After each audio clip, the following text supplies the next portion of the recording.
metode orang tukang ibadah biar sampai ke surganya Allah. Saudara sekalian, semua kita hidupnya impiannya pengen dapat ridhonya Allah. Semua kita hidupnya impian dan cita-citanya pengen masuk surganya Allah. Untuk menuju kepada surganya Allah, syaratnya tidak banyak, cuman 2. Tidak banyak. Untuk orang bisa masuk surganya Allah, syaratnya cuman 2, tidak banyak. Yang pertama beriman, yang kedua bertakwa. 2 doang. Untuk orang itu bisa bertakwa, syaratnya 1, enggak banyak, 1, yaitu beramal soleh. Untuk orang bisa beramal soleh, syaratnya 1, yaitu menuntut ilmu. Tanpa menuntut ilmu, dia tidak bakalan mengerti amal soleh. Ilmu. Begitu. Nah, untuk menuju kepada ilmu, biar bisa mengerjakan amal soleh, biar dia bisa bertakwa dan dapat surga, tahapannya ada 7. Ada 7 tahapan. Dan metodenya namanya Minhajul Abidin. Apa itu Minhajul Abidin? Metode tukang ibadah biar nyampe ke surganya Allah. Resep-resep, langkah-langkah yang harus ditempuh oleh yang ibadah biar kagak nyemplung kemana? Ke neraka, biar selamat sampai surganya Allah. Dan Imam Ghazali mengarang kitab namanya Minhajul Abidin. Maka kita orang ini, saudara, kemampuan kita ibadah itu dari Allah, diberikan kepada Allah dengan pertolongan Allah. Maka hidup mulia itu minallah billah ilallah.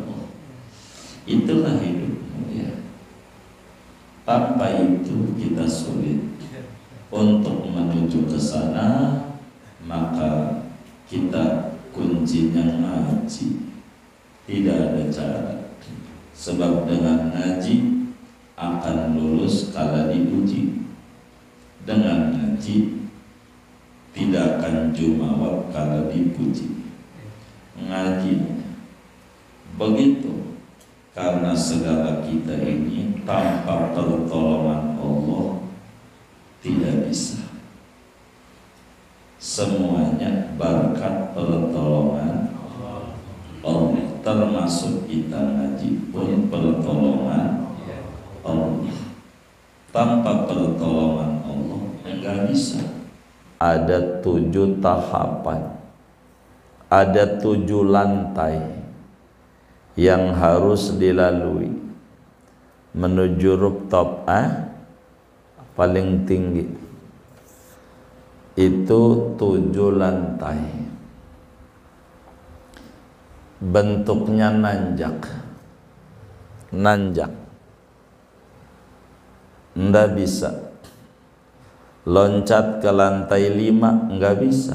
Kudu harus dari lantai 1, lantai dasar. Nggak bisa.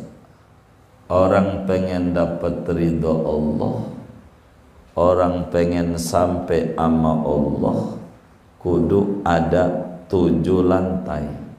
Namanya Aqobah. Aqobah itu tanjakan. Tanjakan. Nanjaknya kudu 7 tanjakan. 7 trap. 7 tingkat. Kalau enggak bisa dapetin surganya Allah, sebab surga enggak gratis. Surga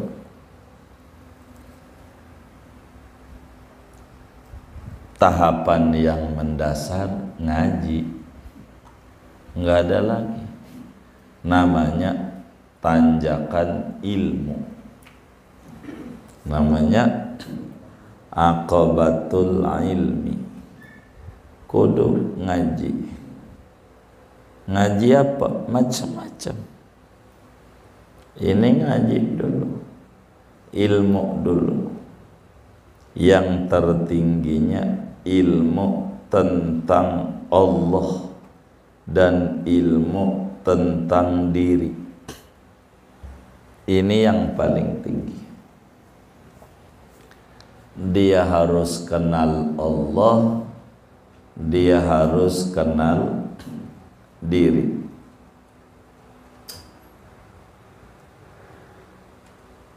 Selesailah dia dari tanjakan ilmu, nyampe sama Allah kagak. Kan baru waktu ada berapa? 7. Ketika dia tahu tentang Tuhan, Tuhan itu maha suci. Dia tahu yang boleh dekat sama Tuhan, yang suci-suci.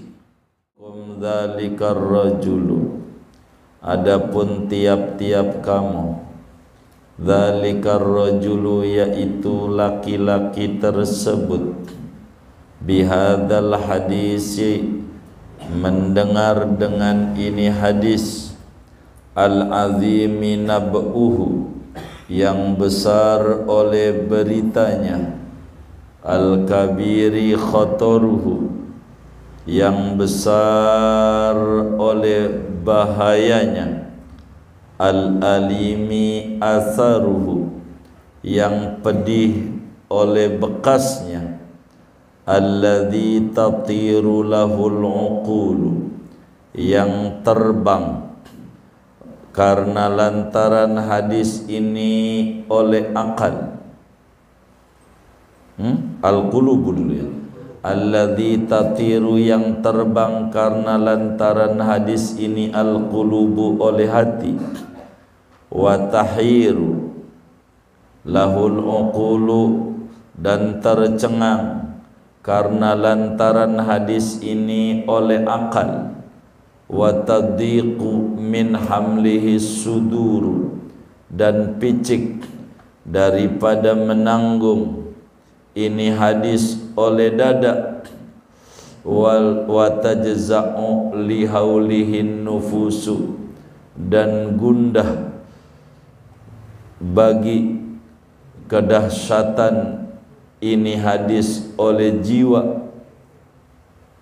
Faktasim bimaulaka, maka berpeganganlah olehmu dengan Tuhanmu, ilahil alamin, Tuhan semesta alam, walzamil baba, dan tekunilah olehmu akan pintunya Allah, bitadarru'i, dengan merendahkan diri, wal ibtihali, dan merendahkan diri, wal bukai, dan menangis, ana al-laili, pada waktu malam, wa atrafan nahari, dan di tepian siang, ma'al mutadarri'in, bersama orang-orang yang gundah, orang-orang yang tadarru', al-mubtahilina yang merendahkan diri. Fa innahu la najata min hadzal amri illa bi rahmatih, maka sesungguhnya yaitu tidak ada keselamatan dari problem ini kecuali semata-mata dengan rahmatnya Allah. Wala salamata min hadzal bakhri illa binadharihi wa taufiqihi wa inayatihi, dan tidak ada keselamatan dari ini lautan kecuali dengan pandangan kasih sayang Allah, wa taufiqihi dan taufik dari Allah, wa inayatihi dan perhatiannya Allah. Fatanabbah min raqdatil ghafilin, maka sadarlah olehmu min raqdatil ghafilin, daripada tidurnya orang-orang yang lalai. Wa a'til amra haqqahu, berikanlah olehmu akan persoalan itu akan haknya. Wajahid nafsaka fi hadhil aqabati, dan bermujahadahlah olehmu akan dirimu pada ini tanjakan al-makhufati yang ditakuti. La'allaka la tahliku ma'al halikin, moga-moga kamu yaitu tidak binasa oleh kamu bersama orang-orang binasa. Wal musta'anu billahi ala kulli hal, adapun tempat dimintai pertolongan yaitu dengan Allah atas segala keadaan. Fa innahu khairu mu'inin, maka sesungguhnya Allah yaitu sebaik-baiknya penolong. Wa huwa ta'ala arhamur rahimin, dan Dia Allah Ta'ala yaitu Tuhan yang paling sayang daripada yang sayang. Wala haula wala quwata illa billahil aliyyil azim, tiada daya dan tiada upaya kecuali dengan pertolongan Allah al-ali yang maha tinggi, al-azimi lagi maha agung. Wallahu a'lam bishawab. Saudara sekalian, semua kita hidupnya impiannya pengen dapat ridhonya Allah. Semua kita hidupnya impian dan cita-citanya pengen masuk surganya Allah. Untuk menuju kepada surganya Allah, syaratnya tidak banyak, cuman 2. Tidak banyak. Untuk orang bisa masuk surganya Allah, syaratnya cuman 2, tidak banyak. Yang pertama beriman, yang kedua bertakwa. 2 doang. Untuk orang itu bisa bertakwa, syaratnya 1, enggak banyak, 1, yaitu beramal soleh. Untuk orang bisa beramal soleh, syaratnya 1, yaitu menuntut ilmu. Tanpa menuntut ilmu, dia tidak bakalan mengerti amal soleh. Bisa saja namanya soleh, tapi amalnya tidak soleh. Begitu. Ilmu begitu.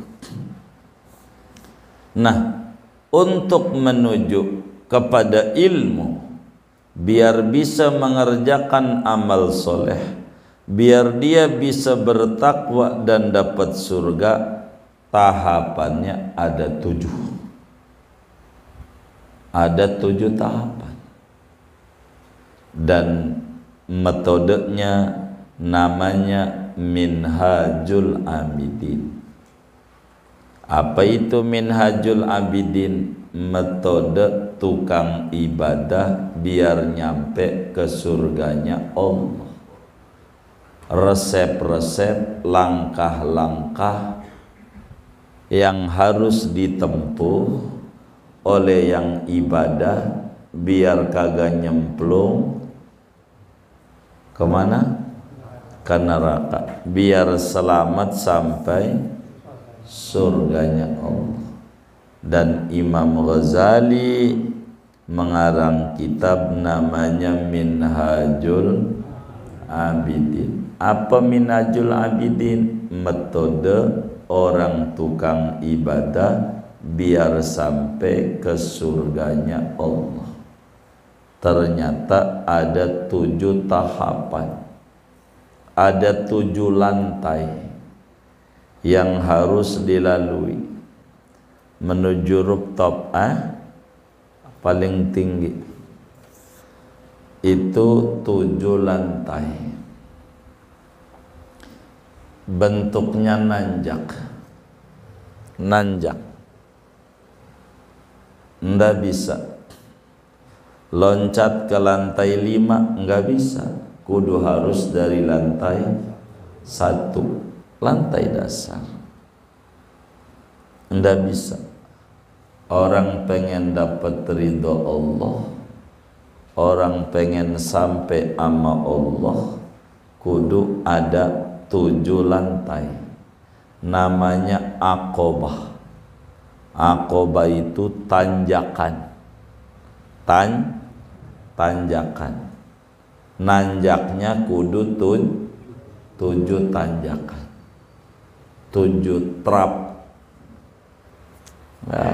7 tingkat. Kalau enggak bisa dapetin surganya Allah, sebab surga enggak gratis. Surga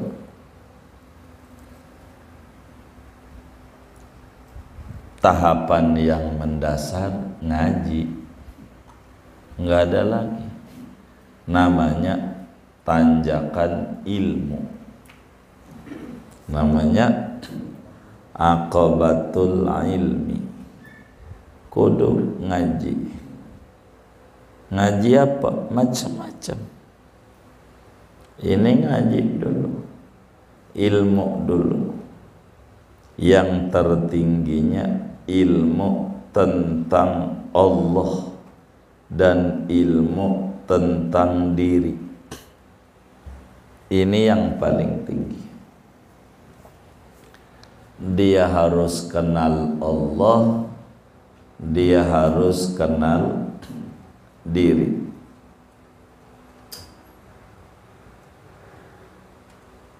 Selesailah dia dari tanjakan ilmu,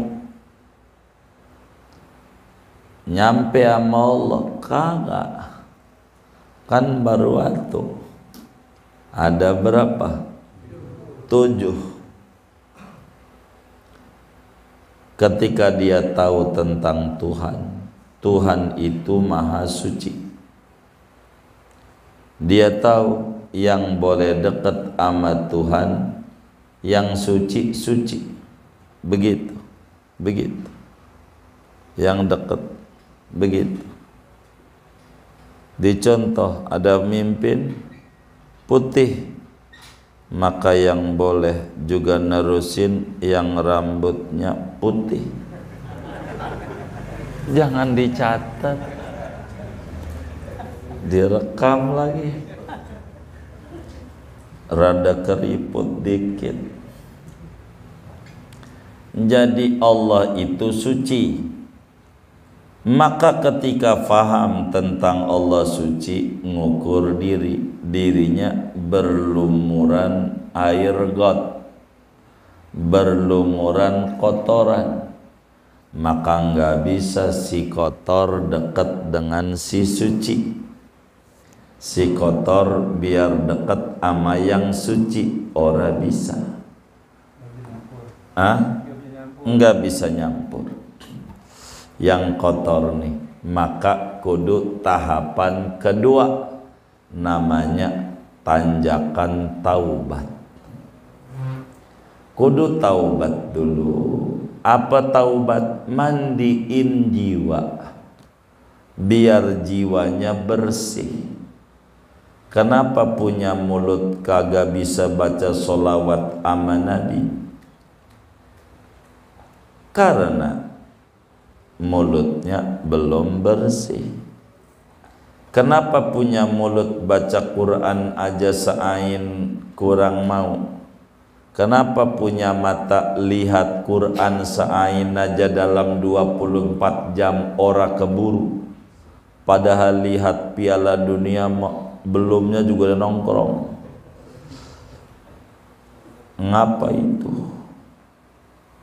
Sejam doang 5 menit lihat Quran gak keburu, karena matanya berhadas, kotor.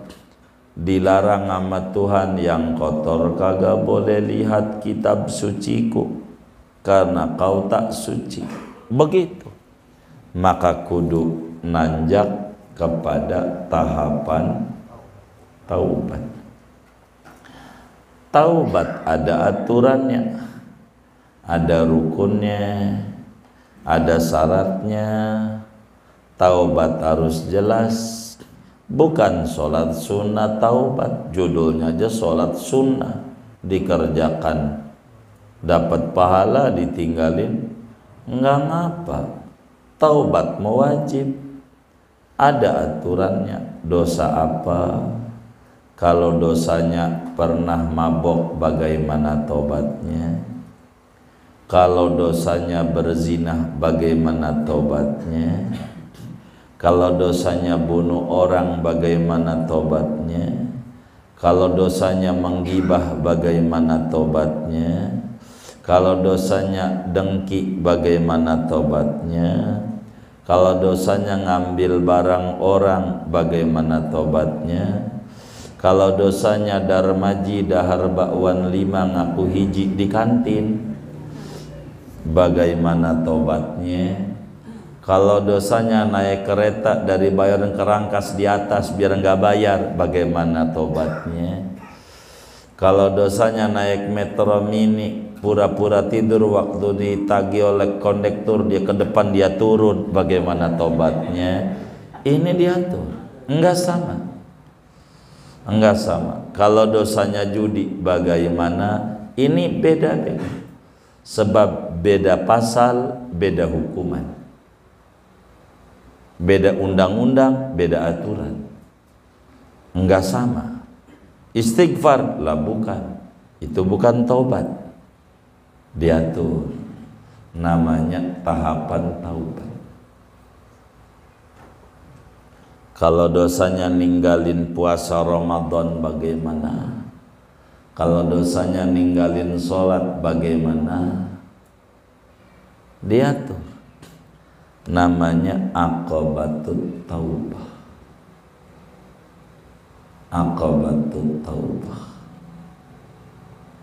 Kalaulah orang sudah mandi bersih, begitu bersih, udah gagah pengen ketemu Tuhan yang suci, Anda bisa. Kudu naik lantai 3 dulu, namanya aqabatul awaiq. Ada rintangannya, enggak gampang. Saudara udah mandi bersih, pakai minyak wangi, semprot, gagah, pakai kacamata hitam, pakai jaket, bini udah curiga, waduh kemana ini? Begitu. Ada rintangan. Rintangan tuh macam-macam. Ada rintangan itu dunia,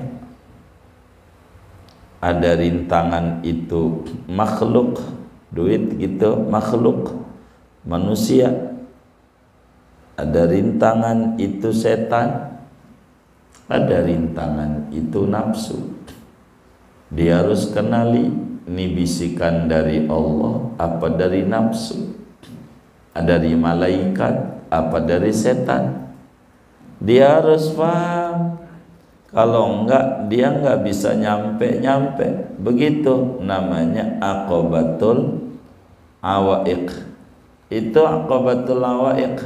Dunia, makhluk, setan, nafsu. Begitu. Loloslah itu, mampu dia menghadapi manusia, menghadapi bini, menghadapi dunia, menghadapi setan, menghadapi nafsu. Bisa nyampe sama Allah? Enggak. Kan baru 3 tanjakan, kudu nanjak lagi. Namanya aqobatul awarid. Kudu ada tanjakan kendala. Lolos dari rintangan, ada kendala.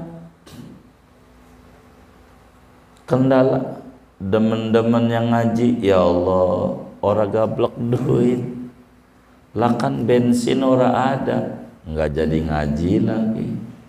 Begitu, ada aja namanya urusan rezeki. Ini kendala. Jadi banyak kendala, macam-macam kendala itu. Namanya aqobatul awarid, namanya kendala. Bagaimana cara menghadapi rezeki? Dia harus punya ilmu tawakal. Apa tuh tawakal? Kemudian kendala itu ada was-was, bahaya. Bagaimana menghadapi masa depan? Kudulah dia tafwid, pasrah diri sama Allah. Begitu. Belum lagi musibah-musibah, itu namanya kendala. Kudu dihadapi dengan sabar. Kemudian lagi apa itu musibah? Menghadapi takdir, disikapinya dengan ridho. Begitu. Ketika dia lolos, ketemu Allah, enggak, baru juga 4. Maka ada namanya aqobatul bawais, tahapan motivasi, rem dan gas, khauf dan roja. Ini kudu mengerti bagaimana kapan ngegas, bagaimana kapan ngerem. Harap cemas, itu harus lulus. Dia di golongan makom berharap apa makom cemas, dia harus tahu posisinya. Lolos ini naik ke tanjakan ke-6, aqobatul qawadih. Kudu mengenali penyakit hati. Penyakit hati kudu kenali, biar dia faham. Begitu penyakit hati. Karena untuk diterima sebuah amal menuju kepada Allah banyak syaratnya. Imam Ghazali terangkan hadis yang sangat panjang banget dari Ibnul Mubarak dalam kitab Az-Zuhudnya, dari sahabat Nabi namanya Mu'ad bin Jabal, ketika ditanya oleh muridnya namanya Khalid bin Ma'dan. Dan kita udah dengar langit pertama apa detektornya, langit kedua detektornya apa, ketiga, keempat, kelima, keenam, tujuh apa, semuanya berat. Kata Imam Ghazali malam hari ini, falamma sami'ta ayyuhar rajul, Wahai orang yang menuntut ilmu, laki-laki, ketika engkau telah mendengar hadis yang agung ini, hadis yang cukup panjang, dan Anda itu laki-laki, satu di antara laki-laki yang amalnya di bawah ke langit pertama, ada yang gak lolos, ada yang gak lolos di 2, ada yang gak lolos di 3. Setelah Anda dengar betapa amal menuju Allah itu tidak gampang, begitu banyak persoalan pelik, setiap langit ada bawab, ada penunggu dan security-nya, ada detektor door, security door, untuk mengecek amalan-amalan, ada riyakah, sum'ah, ghibah dan seterusnya. Bila engkau telah dengar hadis agung beritanya ini, ceritanya luar biasa, hadis yang besar bahayanya, kalau sampai kita termasuk orang yang amalnya ditolak oleh langit pertama, boro naik. Yang pedih pengaruhnya, ini akal bisa hilang, terbang, tercengang mendengarkan hadis ini. Jangan-jangan amal kita termasuk orang yang kagak diterima karena punya penyakit yang gak benar, ada ujublah, ada tetek, ada riya, macam-macam. Jangan-jangan hati kita pun juga terbang, akal kita hilang, jangan-jangan dada kita jadi sempit untuk memikulnya dari apa yang kita dengar dari kalamnya Rasulullah. Jiwa kita jadi gundah mendengarkan hadis yang amat panjang, berhari-hari, berminggu-minggu, berbulan-bulan.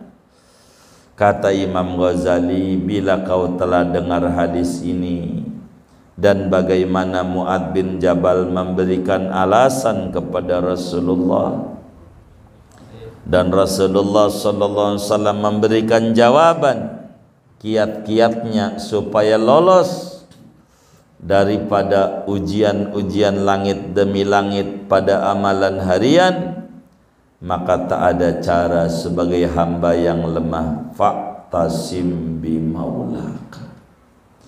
Ketika engkau dengar hadis ini, maka hendaklah engkau berpegangan sama Tuhan, nyandar sama Allah, nyender sama Allah, pegangannya Allah, Tuhan semesta alam.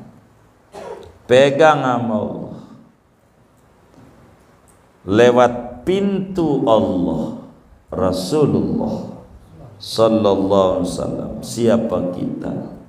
Kayak Mu'adz, anta Rasulullah wa ana Mu'adz.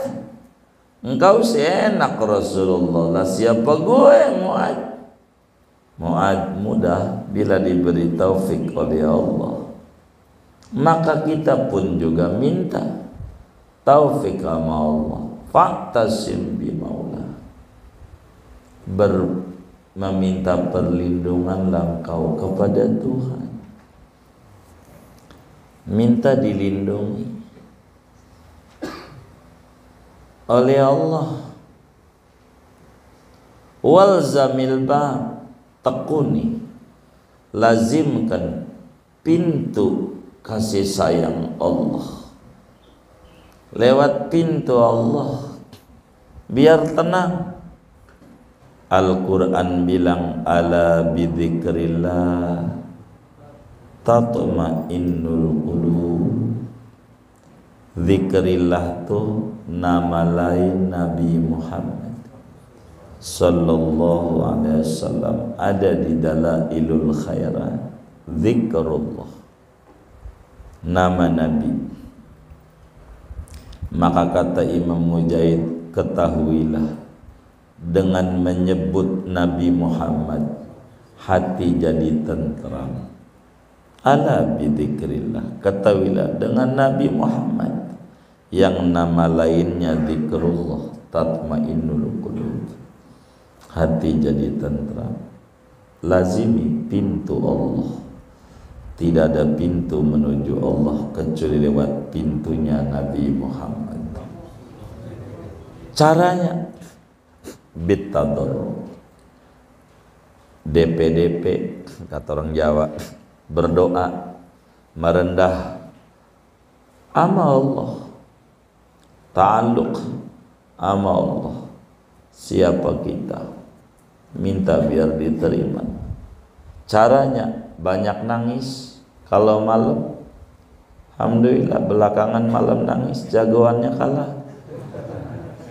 Bukan itu, ini menangisi dosa. Banyak nangis, itu namanya ilzamil bab wa atrafan nahar ma'al mutadarri'in, bersama mereka yang bertadarru, tunduk merendahkan diri kepada Allah. Banyak menangis. Jangan-jangan tetesan air mata teringat dosa bisa membolongi daripada langit yang tertutup dari amalan kita, jadi diterima oleh Allah. Kekurangan kita jadi disempurnakan oleh Allah. Maka caranya biar selamat, kata Imam Ghazali, berlindung sama Allah, pegangan Allah, sandarannya Allah, tekuni pintu Allah, lewat pintu berdoa, merendah, merintih, menangis di keheningan malam maupun di penghujung siang bersama mereka orang-orang soleh yang kalau malam nangis. Hidup kalau pengen bahagia perlu saingan, jangan gak bersaing. Silahkan Anda bersaing dengan orang soleh atau bersaing dengan pendosa, silahkan. Dua-duanya bagus. Kalau pengen tinggi derajatnya kudu bersaing. Silahkan mau bersaing dengan orang soleh ataukah bersaing dengan pendosa, dua-duanya bagus. Bersainglah dengan orang soleh melalui ibadah, pak banyak-banyak ibadahnya dengan orang soleh, silahkan. Ataukah bersaing dengan pendosa dengan pak banyak-banyak istighfar. Abu Hurairah radhiyallahu ta'ala ikut ngambil bersaing dengan pendosa, beristighfar dalam sehari paling sedikit 12.000 kali. Saingan nama pendosa 12.000 kalau lagi malas. Abu Hurairah, kayaknya kita lagi semangat nggak dapat, lagi semangatnya malesnya parah. Jadi kita nggak ada saingan, hidup nggak bahagia. Bersaing dengan pendosa lewat istighfar. Pendosa aja rajin beristighfar, kita juga kudu rajin. Ataukah bersaing dengan orang soleh dengan ibadahnya, baca sholawatnya, begitu, baca Qur'annya, tahajudnya, silahkan. Mau bersaing dengan siapa, dua-duanya boleh. Pendosa banyakin beristighfar, silahkan. Dengan orang soleh banyakin ibadah, silahkan. Hidup mulia dengan persaingan. Begitulah ma'al mutadurri'in al-mubtahilin. Kenapa begitu? Kata Imam Ghazali, fa innahu la najata min hadzal amri illa bi rahmati. Sebab enggak ada keselamatan daripada ini problem. Bagaimana biar dapetin surganya Allah? Benar-benar minhajul abidin, Nggak ada cara kalau pengen selamat kecuali butuh rahmatnya Allah, butuh kasih sayang Allah. Kudu meminta rahmat ama Allah. Allahumma rahmataka arju fala takilni ila nafsi tarfat ain wa aslih li sya'ni kullah ya hayyu ya qayyum la ilaha illa anta bi rahmatika astaghis. Duhai Allah, hanya pada rahmat-Mu aku berharap. Jangan serahkan aku pada diri sendiri yang kagak ngerti jalan menuju surga. Sekejap mata pun perbaiki urusanku semuanya. Wahai Tuhan yang Maha Hidup, beri kami kehidupan yang lebih baik. Wahai Tuhan yang Maha Mengatur, bimbing kami dengan bimbingan-Mu yang terbaik. Tiada Tuhan yang mampu memberikan rahmat, taufik dan hidayahnya kepada hamba-Nya kecuali Engkau. Karena itu aku minta tolong betul-betul dengan rahmat-Mu. Gantunganlah ama rahmat Allah. Wala salamata min hadzal bahri illa binadhari wa taufiqi wa inayati.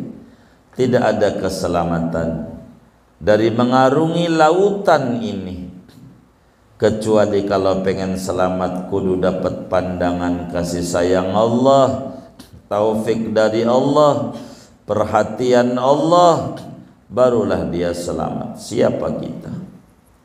Kita adalah hamba yang lemah, yang lunglai, yang tidak mengerti kehidupan kita, masa depan tidak paham. Kalaulah Allah tidak berikan keselamatan, maka tidak ada lagi keselamatan buat kita. Maka butuh kita nazar Allah, pandangan kasih sayang dari Allah. Butuh taufik, kemampuan untuk melakukan kebaikan. Butuh inayah. Bagaimana caranya? Fatanabbah min raqdatil ghafilin. Sadarlah dari tidur orang-orang lalai. Bangunlah jiwamu dari tidur panjang melek. Hidup untuk apa? Mau ngapain hidup kalau enggak untuk dekat sama Allah? Buat apa hidup kalau enggak buat dekat dengan Rasulullah? Sadar masa bodoh, hidup nyantai. Orang-orang ini sentimen masih hidup. Kalau pengen gak disentimenin, tinggalnya di tanah kusir. Udah nggak ada muanya juga. Orang tanah kusir bagus, diem aja, ngadep kiblat muanya. Orang tanah kusir di Al-Husna juga ada belakangnya, gitu nggak disentimenin. Tinggal aja di belakang Al-Husna, belakangnya tuh apa ya? Oh iya udah mati. Orang hidup mau biasa disentimenin, biasa ya, masih hidup melek. Boro kita yang banyak dosanya, Nabi Muhammad yang gak ada dosanya masih dicela, apalagi laki kita. Biasa begitu, biasa. Bangun jiwa untuk dekat sama Allah. Wa'atil amr haqqah, berikan persoalan haknya.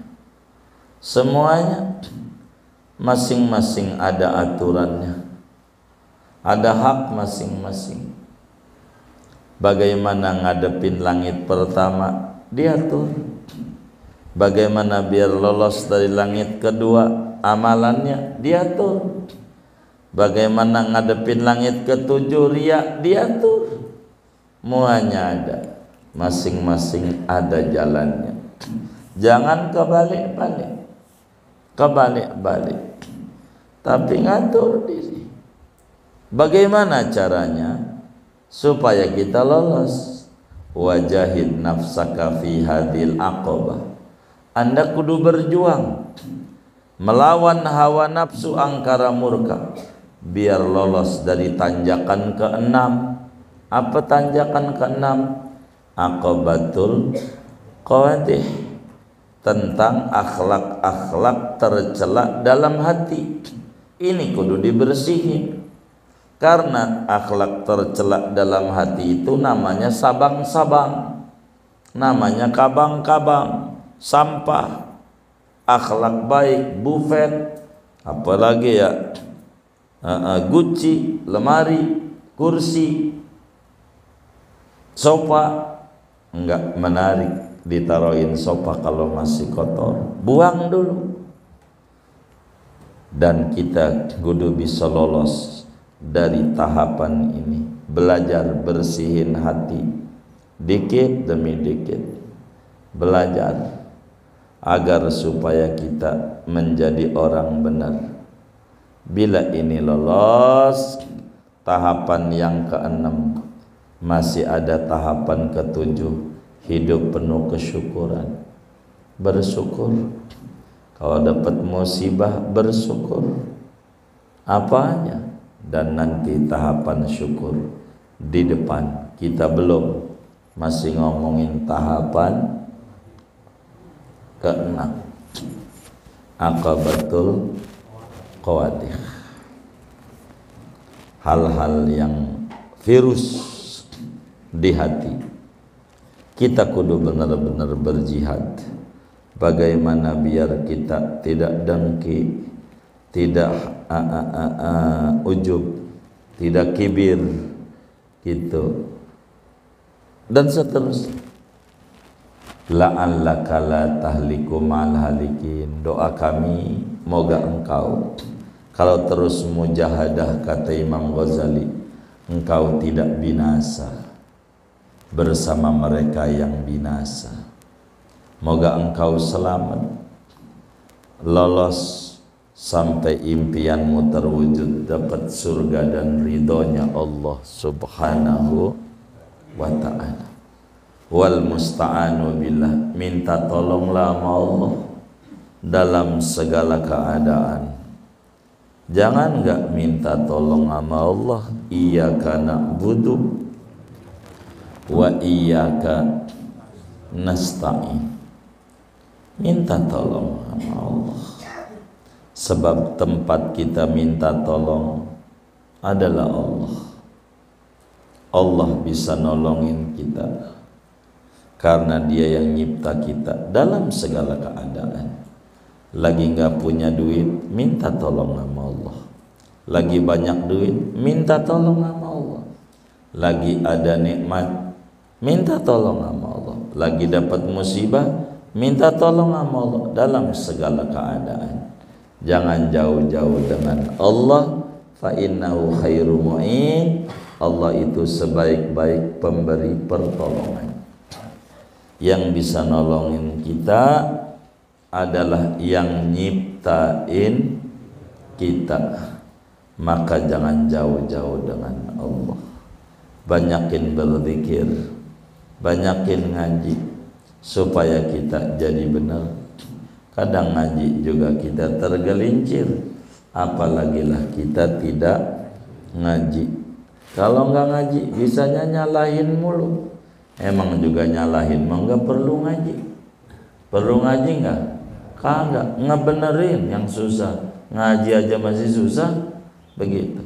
Maka gantungannya Allah, wa huwa arhamur rahimin. Allah itu Tuhan yang maha sayang. Kalau gantungannya Allah, selamat kita. Pada akhirnya wala haula wala quwata illa billahil aliyil azim. Tidak ada daya dalam menjauhi maksiat. Tidak ada kemampuan untuk mengerjakan ketaatan.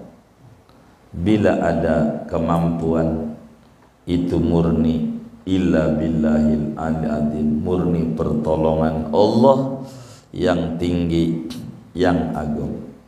Kita hamba lemah, hamba tak berdaya, hamba tak mengerti hari esok. Maka jangan jauh-jauh dengan Allah melalui pintunya Allah, yaitu Rasulullah sallallahu alaihi wasallam, dan metodenya diajarkan dalam kitab Minhajul Abidin. Faslun, habis materi yang kita bedah segini. Nanti ada pasal baru. Begitu, pasal baru. Wallahu a'lam bishawab. Ada yang ditanya mungkin dari materi ini atau di luarnya? Sebelum doa dipersilakan ulama. Ngantuk amat ya.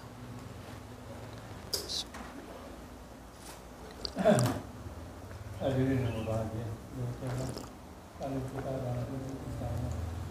mungkin ada pertanyaan kepada Bapak Saudara, silakan.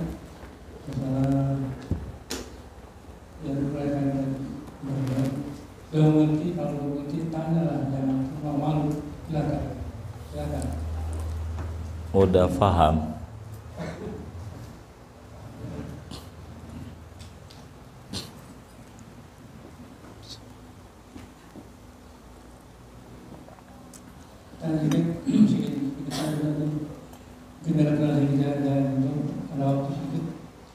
Ini pekerjaan kita, saya diri saya itu suatu pekerjaan yang kita kerjakan itu semata-mata bukan karena kita, karena Allah yang memberikan manfaat pada kita, nasihat atau petunjuk dari kita.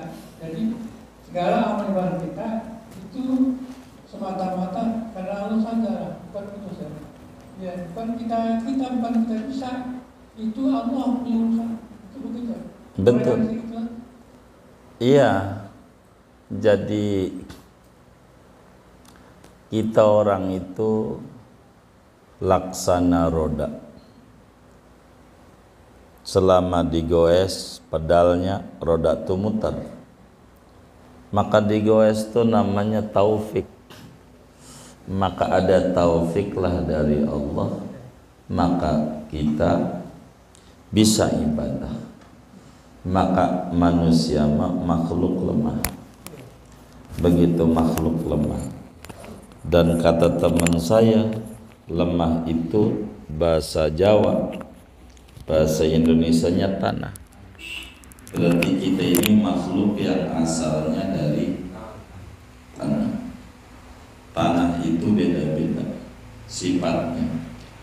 Kalau ada orang kelakuannya rese, maka patut diduga asalnya dari tanah sengketa. Dari apa? Iya, emang tanah sengketa, rese.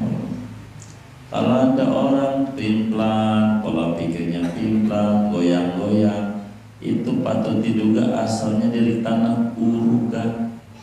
Karena emang tanah urugan mah iya labil, iya, labil. Maka kita orang ini saudara, kemampuan kita ibadah itu dari Allah, diberikan kepada Allah dengan pertolongan Allah. Maka hidup mulia itu minallah billah ilallah. Itulah hidup mulia. Tanpa itu kita sulit untuk menuju ke sana. Maka kita kuncinya ngaji. Tidak ada cara. Sebab dengan ngaji akan lulus kala diuji. Dengan ngaji tidak akan jumawab kala dipuji. Ngaji begitu. Karena segala kita ini tanpa pertolongan Allah tidak bisa. Semuanya berkat pertolongan Allah. Termasuk kita ngaji pun pertolongan Allah. Tanpa pertolongan Allah enggak bisa. Begitu. Wallahu a'lam. Sudah. Ada lagi nggak pertanyaan? Masih ada nggak? Kalau nggak, ada lagi. Ya. nggak ada kita tutup dulu lagi.